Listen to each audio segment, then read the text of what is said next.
หมายสุงค่ะเมื่อได้เป็นวันที่29เดือนธันวาคมปี2026ในตอนในเดียวเนาะพี่น้องค่ะมาถ่อมด้วยข่าวเกี่ยวกับเรื่องของฟิงฟ้าราศีนะคะมื้อวันที่28เดือนธันวาคมปี2026เนี่ยอยู่ดีภูมิพลพรของการฝ่ายฟิงฟ้าราศีที่ในเมืองไทยได้ออกมาเปิ้นเผาลาดว่าในวันที่28เดือนธันวาคมต่อถึงวันที่3เดือนธันวาคม2ปี2026เนี่ยฟิงฟ้าราศีจะมีลองแหลกลายนะคะก็เปิดจังหนังนั้นแลย้อนให้ก้นวันก้นเมืองอันอยู่ซางเศร้าไว้ที่ในเมืองไทยปอดตอนเหนือแลปอดตอนใต้ให้ลุ่มล่าด้วยถึงป้ายอยู่ลิย้อนก็เปว่าเพราะว่าฟิงฟ้าราศีมีรองแหลกหลายเพราะว่าไหนก็มันจังเฮ็ดให้เป็นหวัดเป็นอานเป็นหนาวอยู่ลิไลหรือเซนั้นก็ให้แลสติป้าลองไอก้องไอกว้านฝนและเจ้าไหนเนี่ยค่ะก้นเจออันอยู่ตั้งปอดตอนปังหลายค่ะเนาะก็หะไล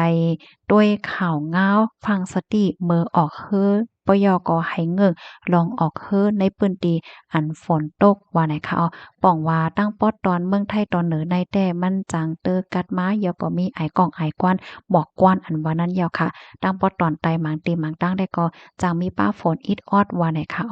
เข้ามาถ่อมด้วยลองตั้งไล่โหยอยที่เมืองไทยป๊อดตอนเหนือค่ะนะในวันที่28ต่อถึงวันที่30เดือนธันวาคมปี2026ในค่ะตอนกลางในการเจ้าในจางกัดหมางเดก็กัดแห้งเนี่ยเนาะ ในวันที่31เดือนธันวาคมต่อถึงวันที่3เดือนธันวาคม2ปี2026ซ้ำตอนกลางเจ้ากัดหมางเปิ้นตีก็กัดแห้งเฮ็ดให้ค่ะเพราะว่าเฮาคามาด้วยแห้งกัดได้ก็จังมี13ถึง19ดีกรีเซลเซียสค่ะเพราะว่าสูงสุดซ้ำ29ถึง34ดีกรีเซลเซียสในเนื้อร้อยในได้ก็กัดแห้งเนี่ยค่ะนะแห้งกัดอันแต้มในมีอยู่2ถึง12ดีกรีเซลเซียสค่ะลมซ้ำ10ถึง15กิโลเมตร ต่อ1ชั่วโมงจังไหนคะที่เมืองเกาะกรุงเทพและหิมห้อมค่ะในวันที่28เดือนธันวาคมต่อถึงวันที่2เดือนธันวาคม2ปี2026ในค่ะตอนเจ้าได้ก็กัดแง่นๆอยู่จังไหนคะตอนกลางลาได้มักเปิ้นตีก็ฮ้อนไม่ยาวค่ะลมซ้ำตั้งแรงใน10-15กิโลเมตรต่อ1ชั่วโมงไหนค่ะข้อมูลตอนในค่ะเลยปืนมาที่ห้องการข่าวสดออกไว้ไหนค่ะพ้องขิงข้าวยามตีฟิงฟ้าแหลกหลายจังไหนในค่ะเนาะการล่มลัดด้วยถึงป้ายอยู่ลีเนี่ยก็ลำลองได้ๆค่ะนะอ่าย่อก็อันแค่ฟังถึงปันพี่น้องค่ะแทงเมี้ยวหนึงได้ก็ลองไฟเพไฟค่ะเนาะขิงข้าวในมันแต่มีลมยาวลมบางทีก็ลมแรงจังไหน เพไฟในป้อมันไหม้ทีหนึ่งมันลามไหม้กว่าสังสิงอันเนี้ยอันนี้ก็หลีฟางค่ะเนาะป้าแจ่มลองไฟไหม้ป่าว่าจั่งใดอะนะเมื่อเหลียวได้ตั้งไฟลงปอมจึงเขาเปิ้นก็ไล่ออกมาปันฟางออกเปิงปราศรีค่ะเนาะว่าเฮ็ดหามลองเผาว่าสังว่าจั่งไหนเฮ็ดแหน่อะเนาะลูกดีข่าวง่าโหนในเหแลกำในได้ย้อนอ่อนเอาพี่น้องค่ะมาถ่อมด้วยเกี่ยวกับเลยลองป้ายอยู่ลีอีกหนึ่งแหน่เนาะ เจอแมงตั้งเป็นอันในก็เป็นข่าวลื่นหลังว่าอยู่พ่องย่ามมือเหลียวในจื้อห้องว่าไวรัสนิบามันเปลี่ยนย่อกาตั้งเป็นอันเลโกเมียวหนึ่งเนี่ยค่ะมันจางติดจับจูกวนไหลเฮ็ดจังไหนค่ะนะเจอแมงไวรัสนิบาอันว่านั่นเป็นอีสังลาเนี่ยมันเป็นย่อกาอันติดจับกันลูกมาดีโกนลูกมาดีสัตว์เหี่ยวก็มาจูโกนเนี่ยค่ะซ้ำลูกมาดีโตสัตว์ดีไหลก็เป็นวิ่งอันว่านั่นยาวเนี่ยค่ะลองติดจับเจอแมงอันในซ้ำค่ะติดต่อกันเลยจึงหือหลาเพราะว่าในเจิงไหน มันก็ลูกมาตีสัตว์วิ่งเนาะวิ่งเฮยอก็จังแพจู้แดงสัตว์ต่างเมียวในค่ะว่ากำในลูกดีสัตว์เสียวก็สัมมาจู้ก้นกำในซ้ำลูกดีก้นเหี่ยวก็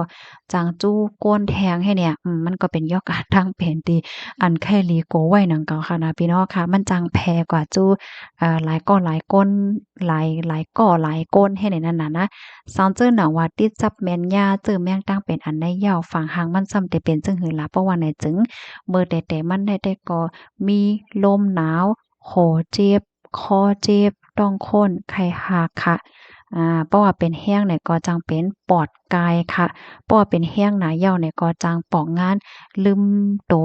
จังเตอปาออกอ๋อเนี่ยลอกลายเฮกลางลูหนึ่งค่ะเงิ่งเข้าใจเงิ่งอย่าไปกว่าตื้อวิ่ง แล้วก็สัตว์อีหยังเสียมว่าที่ว่ามันเหงาๆไว้มันอยู่หลีใครอยู่หลีแลจั่งใดแน่เฮาอย่าไปกวาดเตอร์ในอ้อที่2อย่าไปกินหมากไหม้ที่อันตกปื้นนั้นก็มีห้อยแมงคบไว้จั่งเนี่ยมันก็ได้กว่าหยิบเอาหมากไหม้มา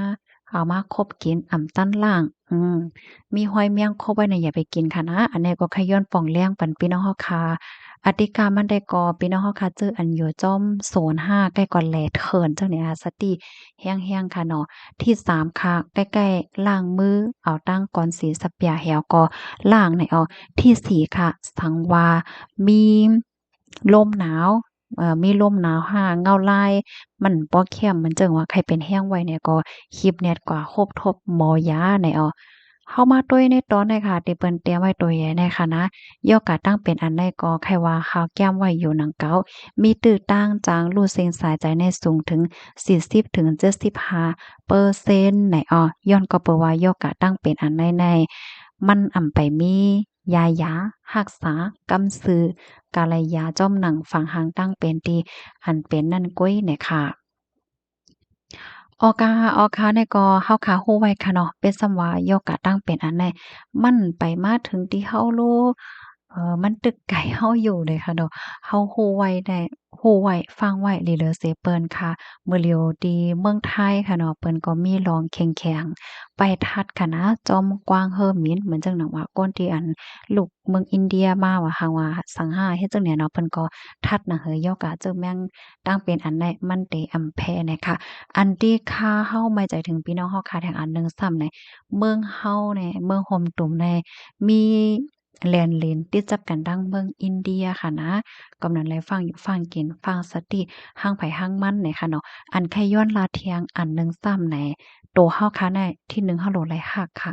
เฮาโหลเข้าใจกินปันอาหาราตั้งกินที่อันมีพรหลีเหมือนจังหนังว่ากินปันข้าวกินปันหมักไม่หมักดอกกินปันผักกินปันเนื้อ เพราะว่าแห้งกำโตเฮาคาหลีเฮาคาเตเป็นวัดเป็นอันได้ง่ายค่ะเพราะว่าแห้งกำทานโตเฮาหลีเนี่ยเฮาจับเปิ้นง่ายนะเนาะก้นที่อันแห้งกำทานโตแน่ก้นที่อันแห้งกำทานโตหลีแน่เลอสิว่าติดจับโยกาตั้งเป็นไลง่ายยาวเพราะว่าเป็นมาก็มันจางยดหยาไลเจียวหายป้าแทงลูกกวาดน่ะค่ะการที่เฮาค่ะมีแห้งกำทานโตหลีแน่มันก็เหมือนเจิงว่า เฮินเฮาค่ะมีโคไว้แก่นแข็งแรงกึมหลีก้นลักก้นโจรก็จังเข้ามาแลง่ายๆอันว่านั่นยาวเนี่ยค่ะย้อนให้พี่น้องเฮาอยู่หลีรอดเพศกันกกค่ะน้องไม้สงค่ะ